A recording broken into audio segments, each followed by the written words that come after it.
Fala galera, beleza? Bom dia! Hoje vou levar vocês para conhecer a ilha de Paquetá. É isso mesmo galera, já estou aqui na Praça 15 aguardando meus clientes e hoje nós vamos partir para a ilha de Paquetá. Vamos turistar lá, vou passar um pouco da história dessa ilha bucólica. Lá é proibido qualquer tipo de carro de passeio, porém o meio de transporte lá é feito através de charretes e bicicletas. Tá ok, galera? E as charretes lá são elétricas, preservando já a integridade física dos animais que antigamente puxavam, os cavalos puxavam as charretes, mas hoje é proibido, hoje somente charrete elétrica e bicicleta. Então tô aqui na Praça 15 aguardando meus clientes e convido vocês a conhecer um pouco da história dessa ilha que é cravada no coração do Rio de Janeiro, tá galera? Uma ilha bem bucólica, bem bacana, cheia de casarões antigos e rica em história. Então é isso galera, já fica aí ó, já se inscreve no meu canal, tá galera? Zerando o Rio, não deixa de se inscrever, não deixa de deixar o seu like e ativar o sininho para vocês ficarem por dentro de todas as notificações. Então vem comigo, galera, nessa viagem muito bacana, nesta viagem na história do Rio de Janeiro.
Depois que demos aquela caminhada praticamente aqui na ilha todinha, agora paramos aqui ó, para essa cliente especial, Simone, lá de Minas Gerais. Paramos aqui para fazer aquela refeição bacana, restaurante Vira-Canta aqui em Paquetá. Comida boa, aparentemente tá boa, ainda não experimentamos, mas tá com a cara bem bonita, né Simone?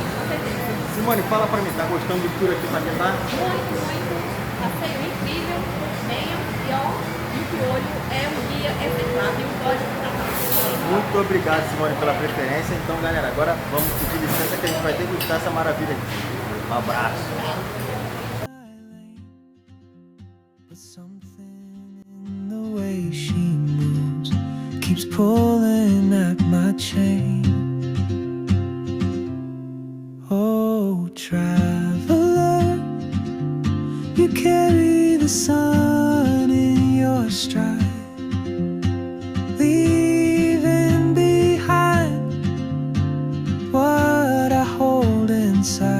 If I don't ask your name today, I may never get the chance to walk beside your wandering dance.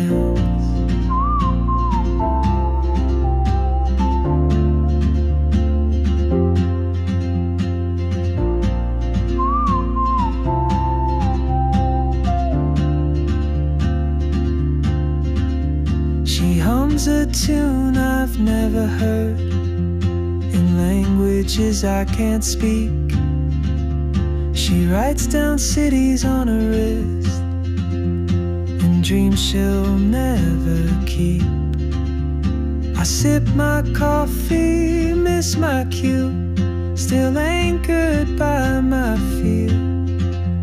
But time rolls on like open roads, and soon she won't be here.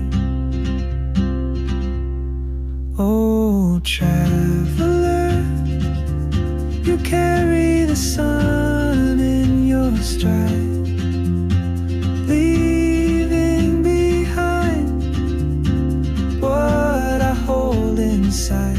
If I don't ask your name today, I may never get the chance to walk beside your wandering dance. Maybe next year in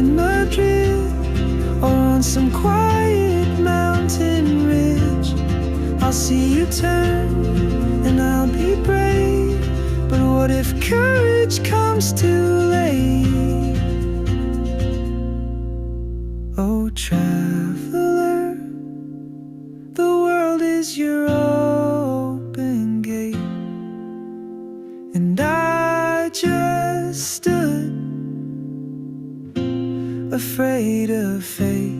If I don't take that step today, you'll vanish with the train, and I'll never see your smile